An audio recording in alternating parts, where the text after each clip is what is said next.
Hello, I'm the Nostalgia Critic. I remember it so you don't have to. You know, you can be too old for a lot of things, but you're never too old to be afraid. And our childhoods proved it. We had to put up with clowns and boogeymen and all sorts of ghosts and goblins when we were growing up. So, being the month of Halloween, I've decided to take a look back at the top 11 scariest nostalgic moments of all time. Why top 11? Because I like to go one step beyond. So, get ready to cover your eyes and hide under the couch. This is the top 11 scariest nostalgic moments.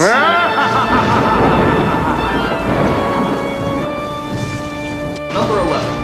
The Wicked Witch from The Wizard of Oz. For many kids, The Wizard of Oz was the first movie they ever saw. So naturally, Wicked Witch was the first villain they ever came across. And man, did she freak us out. With her green skin, big nose, and black attire, this wicked bitch of the north made us all cry out, "There's no place like home!" If you can believe it, this actress actually used to be a kindergarten teacher. Jesus Christ, imagine her greeting you on your first day of school. Wanna play ball?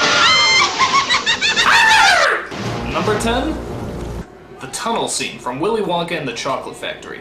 For the most part, Willy Wonka is just an innocent story about a boy who wins a golden ticket to a factory of wonder and imagination.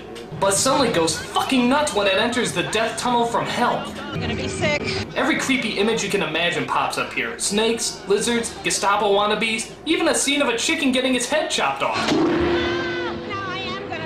On top of that, Wonka reads out loud a scary as fuck poem and then proceeds to scream at the top of his lungs. And that's not even the strange part! The strange part is that after this scene of misery, chaos, anarchy, and death, they never talk about it again.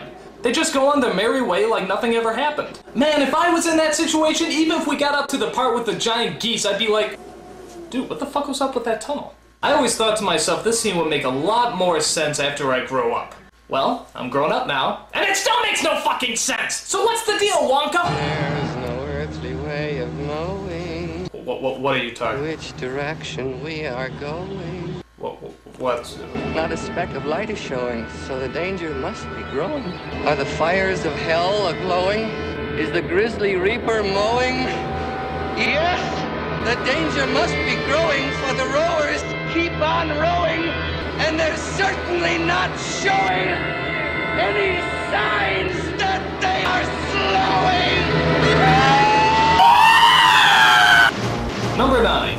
The villain song from Care Bears in Wonderland. Now I know what you're thinking, how can a Care Bears movie possibly be the least bit scary? Well, I'm glad you asked. There's an especially gay moment where the villain of the movie sings a ukulele song about Wonderland, because, frankly, villains need more ukulele songs. The song itself is pretty lame when all of a sudden this happens.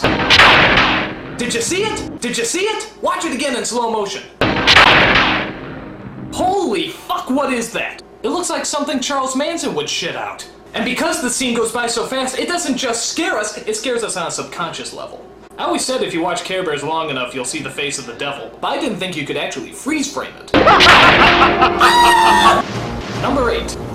The Headless Horseman from The Legend of Sleepy Hollow. This is the epitome of a gothic cartoon. It has great atmosphere, creepy visuals, and a dark storyline. But it's the Headless Horseman that everyone remembers, with his creepy laugh, flaming pumpkin, and of course the absence of a certain facial feature. He gave us all the willies, but this scene in particular got us all creeped out. The Headless Horseman. He had every kid ducking for cover. Number 7. The Snake from Beetlejuice. Even though Beetlejuice was a comedy, it was filled with ghastly images that made kids jump joyfully out of their seats. The creepiest scene being when Beetlejuice transforms into a snake and starts tossing people around the room. We come for your daughter, Chuck. It was big, dark, creepy, and made us all shit ourselves with fear. This snake had us all rattling under the covers. He likes it. Number 6. Ghostbusters. Just Ghostbusters. Everything about these films had creepy written all over it. And when your job requires you to do nothing but hunt down ghosts and goblins that plague your town, chances are you're gonna see some scary stuff. The two scariest scenes in particular are when Sigourney Weaver is transformed into a ghostly demon. Am I the only one that feels like this hand's copping a feel? And the scene where her baby is taken away by a spiritual nanny played by Peter McNichol. Peter McNichol is already pretty scary. Now imagine him in drag trying to play a Mary Poppins pedophile from hell, and you got yourself a pretty nasty image. Whichever scene scared you the most, the Ghostbuster movies definitely rate a 9.5 on the scary shit-o-meter. Number 5. The child catcher from Chitty Chitty Bang Bang. Good God, was this guy creepy. When your parents said stay away from strangers with candy, this is probably the person they were talking about. Lollipop! He embodied everything that children imagine bad men looked like. In fact, to be honest, he's a little creepier now than he was back then. He looks like one of those guys you catch on MySpace trying to pick up 10-year-old boys. Come along, kitty winky.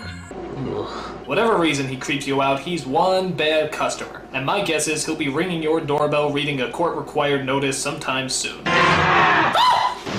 Number 4. Large Marge from Pee-wee's Big Adventure. This is a funny movie whether you're a kid or an adult. However, there's one scene that just comes out of nowhere. It involves a truck driver named Large Marge who starts telling a ghost story about the worst accident she's ever seen. And when they finally pulled the driver's body from the twisted, burning wreck, it looked like this. What the hell was that? She's just telling a story all the same. I mean, it just comes out of nowhere and catches everybody off guard, even the adults. We find out later that the Large Marge that Pee-wee was riding with was actually... At least I don't have to see that sequence again. Ah! Can we cut to a less frightening part of the movie? Ah, that's better. Ah! Number 3. Judge Doom from Who Framed Roger Rabbit.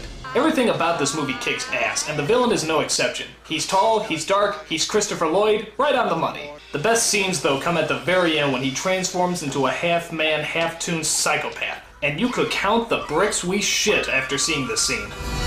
If Stephen King did a biography on Mickey Mouse, my guess is he probably looks something like this. Judge Doom, he's not bad, he's just drawn that way. Number 2. The Clown from Poltergeist. This is back before the PG-13 rating existed, so lots of kids usually flooded to PG-rated scary films like this one.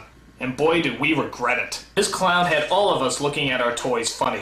I used to have a Ninja Turtle doll that I shot!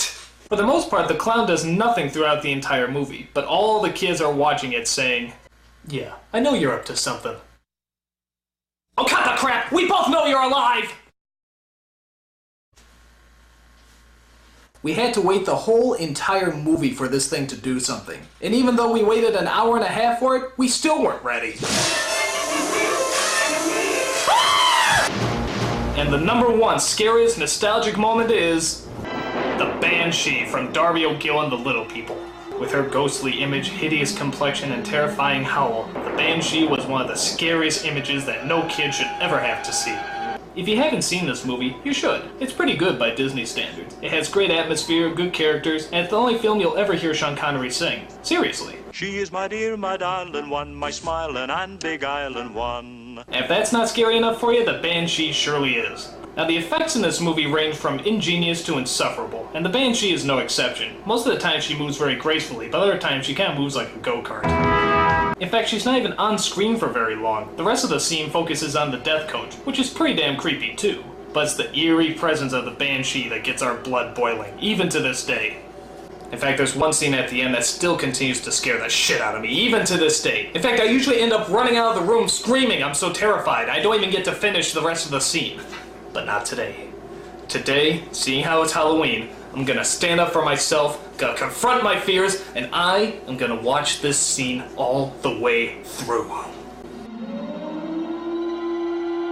There's that creepy howling outside. There he goes, about to open the door.